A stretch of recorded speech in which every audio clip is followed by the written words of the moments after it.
एक मेट्रोइड को पहाड़ी जंगल में गिरता हुआ देखते हैं। इसके बाद सीन कट होता है और हमें जंगल के अंदर एक हिरन दिखाया जाता है जिसका एक सींग बुरी तरह से जख्मी हो चुका था। यह हिरन अभी तक शौक में था कि उसके साथ क्या हुआ। तभी पीछे से उसकी तरफ एक टेंटिकल को बढ़ते हुए देखा जाता है। उस टेंटिकल के ऊपर और भी कई छोटे टेंटिकल थे जो हिरन पर हमला करके उसे मार देते हैं। यहाँ रिवील होता है कि जो मेट्रॉइड गिरा था उसके साथ कोई एलियन जमीन पर आ गया है। अब सीन कट होता है और एक कपल रूथ और हैरी को उसी जंगल की तरफ बढ़ता हुआ दिखाया जाता है। रास्ते में ये लोग रुक कर लंच करते हैं। वहाँ वेटर लड़का काफी घबराया हुआ था और उससे पूछता है क्या आप लोगों ने भी मेट्रोइड को गिरते देखा। ये दोनों उसकी बात पर हंस देते हैं। वे अपना सफर जारी रखते हैं। जंगल में पैदल चलते हुए रूथ को कई बार ऐसा महसूस होता है कि कोई उसका पीछा कर रहा है। वह पीछे मुड़कर देखती है तो कोई नहीं होता, पर उसे शक होता है कि वो कोई उस पर नजर रखे हुए है। शाम होने पर वे टेंट लगाते हैं और सो जाते हैं। आधी रात में रूथ की आँख एक अजीब शोर से खुलती है। बाहर देखने पर उसे वही एक सींग वाला हिरन घूरता हुआ मिलता है।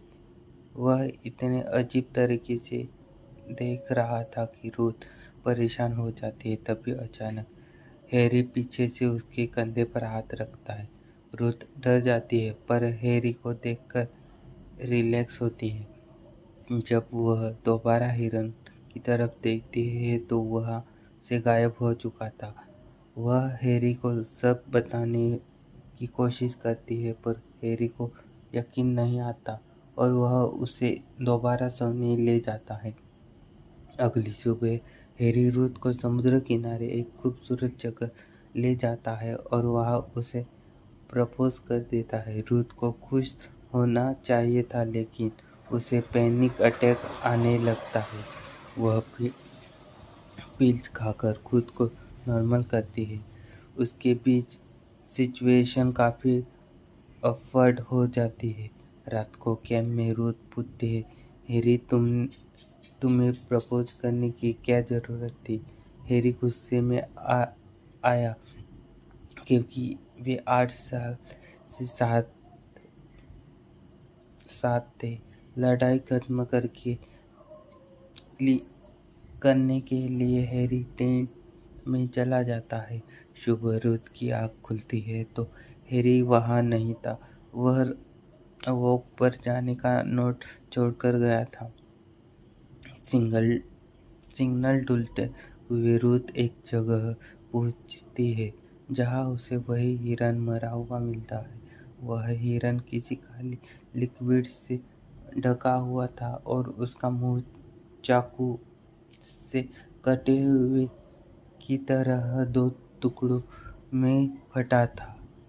इसे देखकर रूथ घबरा जाती है। हैरी आकर उसे संभालता है और कहता है कि इस जंगल में बहुत हिरन है और यह बीमारी की वजह से मरा होगा। वह उसे यकीन दिलाता है कि यहाँ कोई खतरा नहीं है। हैरी खाना बनाने लगता है और रूथ वॉक पर जाती है। उसे एक गुफा नजर आती है। उसे महसूस होता है जैसे गुफा उसे अंदर बुला रही है। गुफा के अंदर उसे नीले रंग का चमकता हुआ लिक्विड दिखता है। इससे पहले कि वह उसे छुए वहाँ कोई आ जाता है। इसे दिखाया नहीं गया पर उसे देखकर रूथ जोर से चीखती है। काफी देर बाद जब रूथ वापस आती है तो उसका बर्ताव काफी अजीब रोबोट जैसा हो गया था। आधी रात को हैरी देखता है कि रूथ के हाथ में उसका ही चाकू था। रूथ बहाना बनाती है कि उसे जानवरों की आवाज आ रही थी अगली सुबह रुथ कहती है, सॉरी, मुझे तुम्हारा प्रपोजल स्वीकार करना चाहिए था। चलो दोबारा उसी जगह चल। हैरी खुश होकर उसे क्लिफ चट्टान पर ले जाती है। जैसे ही वह रिंग पहनता है, रुथ उसे धक्का दे देती है। हैरी नीचे पत्थर पर गिर जाता है और ऐसा लगता है कि वह मर गया है। रुथ वहां से भागती है और उसे जंगल में एक दूसरा कपल मिलता है। वह कपल रुथ की मदद करने की कोशिश करता है। तभी हैरी वहां आ जाता है। हैरी के शरीर पर एक खरोंच भी नहीं थी। रुथ डरकर भागती है। वह लड़का हैरी को रोकने जाता है, पर हैरी अपनी उंगली से चाकू निकालकर उसका हाथ काट देता है और उसे मार डालता है। फिर वह उस आदमी की वाइफ को भी मार देता है। अब ट्विस्ट रियल होता है कि यह हैरी इंसान नहीं बल्कि एक एलियन है।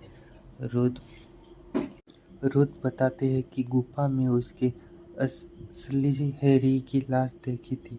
एलियन किसी का भी रूप और यादें ले सकता था, लेकिन उसे हैरी की यादों की वजह से रुथ से प्यार महसूस होने लगा था। लेकिन उसे हैरी की यादों की वजह से रुथ से प्यार महसूस होने लगा था। वह रुथ को अपने साथ अपने प्लेनेट पर चलने का कहता है। रुथ पानी में एक शार्क को देखती है और एलियन को चाकू मारकर पानी में भागती है। खून की गंध सुनकर शार्क एलियन को पकड़ लेते हैं। रुथ के पास आकर पैनिक अटैक की दवा लेती है। एलियन मरा नहीं था, उसने शार्क को भी मार दिया और दोबारा रुथ की तरफ बढ़ा।